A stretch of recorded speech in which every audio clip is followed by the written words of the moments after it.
बंधूबाबा जे सावंतवाडीचे कोळगावचे फिरोज बाबा आहेत ते जितेश राऊतच्या प्रकरणामध्ये आरोपी आहेत। असं असताना आज शिवसेनेच्या लोकांवर ते राऊतांवर आरोप होत होते। आज संजू परबसुद्धा ह्या बंधूबाबांकडे अनेक लोकांना, राजकीय लोकांना, सत्ताधाऱ्यातल्या त्यांच्या पक्षातल्या लोकांना अनेक वेळा गेले, त्याचे फोटोसुद्धा व्हायरल झाले आणि त्याचाच एक भाग म्हणून त्यांनासुद्धा चौकशीला आणलेली आहे।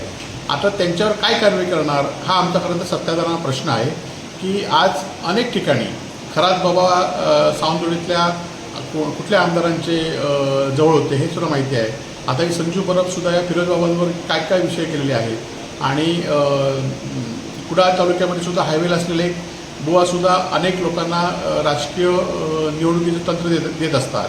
खरं तर सिंधुदुर्ग जिल्हा हा देवदेवतांचा जिल्हा आहे। यामध्ये अनेक आध्यात्मिक गुरु होऊन गेलेले आहेत। असं असताना या सगळ्या राजकीय लोकांना निवडणुकी जिंकण्यासाठी हे कुठलं तंत्र या बाबांकडून घेतात हा खरं तर प्रश्न आहे आणि त्यामुळे संजू बरोबर सुद्धा चौकशी झाली पाहिजे अशी आमची मागणी आहे। वैभव नाईक सगळीचकडे एक नोटीस आणि स्वतः एक स्टेटमेंट दिलंय, एक व्हिडिओ केलाय आणि सगळीकडे सांगतो की संजू परबांना फिरोज बाबा संदर्भात नोटीस आली। मला आतापर्यंत तर रात्रीचे 9 वाजले कोणत्याही प्रकारची नोटीस मिळालेली नाही। आता ही नोटीस, माझी नोटीस वैभव नाईकाकडे कशी पोहोचली हा सगळ्यात महत्वाचा प्रश्न आहे।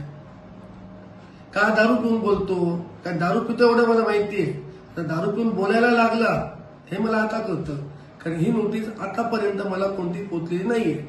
जेव्हा नोटीस येईल तेव्हा मी त्याचं उत्तर देईन। एवढंच मला ठिकाणी सांगायचं आहे, मी काही जास्त बोलणार नाही।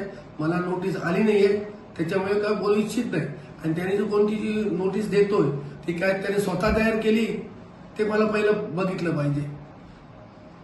त्याच्यामुळे जोपर्यंत नोटीस येत नाही तोपर्यंत मी त्याच्यावर अधिक काय बोलू इच्छित नाही। फिरोज बाबा जे काही कोण लोक असतील, आम्ही मतदानासाठी फिरत असतो, काही लोक ग्रुपमध्ये येऊन आम्हाला बुके देतात, त्याच्यावर आम्ही काय बोलणार? कोणाला आम्ही बुके नाकारू शकत नाही।